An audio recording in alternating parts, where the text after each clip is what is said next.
बांगलादेशात हिंदूंवर होत असणारे अत्याचार आणि तरुणींवर होत असणारे अत्याचार यांच्या निषेधार्थ जागृत हिंदू समाज रत्नागिरी यांच्या वतीने आज रत्नागिरीत मोर्चाचे आयोजन करण्यात आले होते। शहरातील मारुती मंदिर सर्कल येथून या मोर्चाला सुरुवात करण्यात आली। दुपारपर्यंत बाजारपेठ बंद ठेवावी असे आवाहन देखील मोर्चेकऱ्यांकडून करण्यात आले होते। मारुती मंदिर येथून सुरू झालेल्या या मोर्चाची जयस्तंभ येथे सांगता करण्यात आली। या मोर्चा दरम्यान मोठा पोलीस बंदोबस्त तैनात करण्यात आला होता।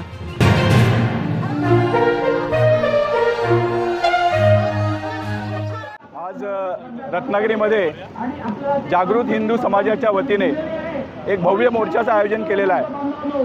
बांगलादेशमध्ये जे हिंदू धर्मियांवरती जे अत्याचार केलेले जात आहेत, जी मंदिरांची तोडफोड केली जात आहे, त्याचा निषेध करण्यासाठी याचबरोबर आज रत्नागिरीमध्ये ज्या काही घटना घडलेल्या आहेत, म्हणजे एका मुलीवरती अतिप्रसंगाचा बलात्काराचा प्रयत्न झालेला आहे, असे अनेक गुन्हे या महाराष्ट्रामध्ये घडत आहेत। लव जिहादच्या माध्यमातून सुद्धा आपल्या हिंदू मुलींवरती अत्याचार केले जात आहेत। तर या सगळ्या घटनांचा निषेध करण्यासाठी आज या मोर्चाचं नियोजन करण्यात आलेलं आहे। याचबरोबर ज्या गोहत्या महाराष्ट्रभर होत आहेत, एवढंच नाही तर रत्नागिरीमध्ये सुद्धा या गोहत्यांचं प्रमाण वाढलेलं आहे। याशिवाय जे अनधिकृत भोंगे, या भोंग्यांचा मोठ्या प्रमाणात आवाजाचा त्रास हिंदूंना होतोय, असे अनेक विविध विषय या अनुषंगाने या मोर्चामध्ये याचा निषेध केलेला आहे। आणि प्रशासनाला आम्ही एक विनंती केलेली आहे की हे जे काय अनधिकृत जे भाग चाललेले आहेत त्याच्यावर तुम्ही कठोर कारवाई करा।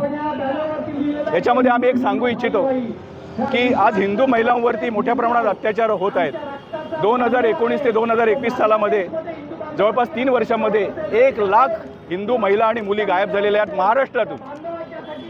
यांचं पुढे काय झालं याचा तपास केला पाहिजे अशी आम्ही प्रशासनाला विनंती करतोय। रत्नागिरीतला जो प्रकार झालेला आहे त्याच्यामध्ये जो कोणी दोषी असेल त्याला कठोरात कठोर ही शिक्षा झाली पाहिजे अशी पण आमची या मोर्चाच्या माध्यमातून मागणी आहे।